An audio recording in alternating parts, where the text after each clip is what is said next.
carte d'accès nécessaire. D'abord, je me présente.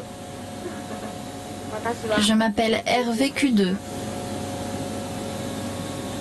Je viens de l'université d'Osaka. Un robot à figure humaine. La ressemblance est troublante. J'ai la peau douce, des mouvements et des expressions naturelles. Grâce à de nombreux capteurs, j'ai beaucoup de sensibilité.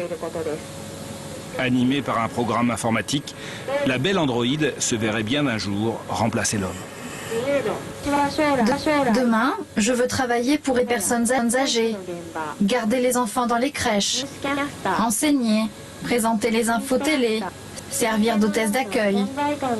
Dans toutes ces situations qui font appel à la présence humaine, il vaut mieux être comme moi que comme un robot métallique.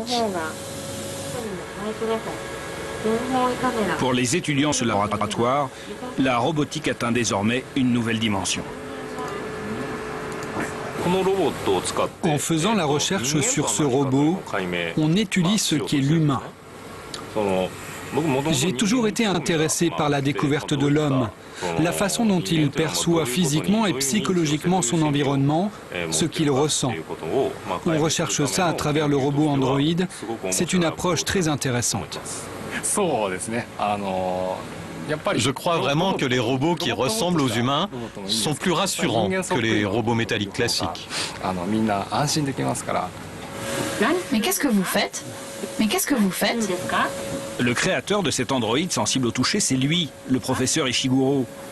Il tâtonne depuis des années pour savoir quelle apparence et quel comportement doit avoir le robot du futur.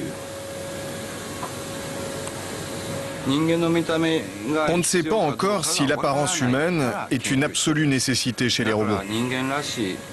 Faut-il vraiment une tête humaine?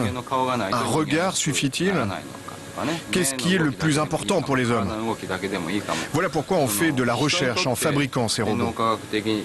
Il nous manque encore des connaissances sur le cerveau ou sur la façon dont les hommes perçoivent les choses. On n'a pas encore un plan de l'être humain.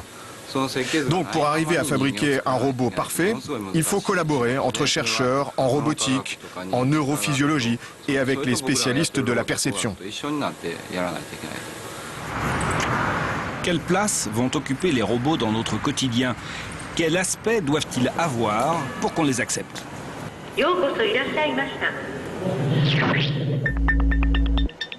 Pour le savoir, le professeur Ishiguro n'a pas hésité à mener une expérience à la limite de la schizophrénie. Il a créé son propre clone, qu'il pilote à distance via Internet.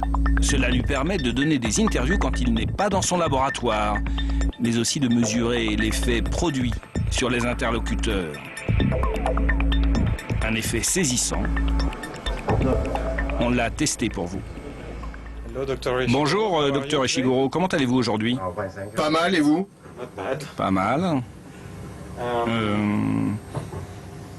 Vous allez voir, vous allez vous habituer à ce système de communication. Vous allez vous y faire. Le professeur Ishiguro appelle ce robot sa réplique. À travers lui, il a inventé le don d'ubiquité. Je peux exister à travers lui. Vraiment? Je pense, oui.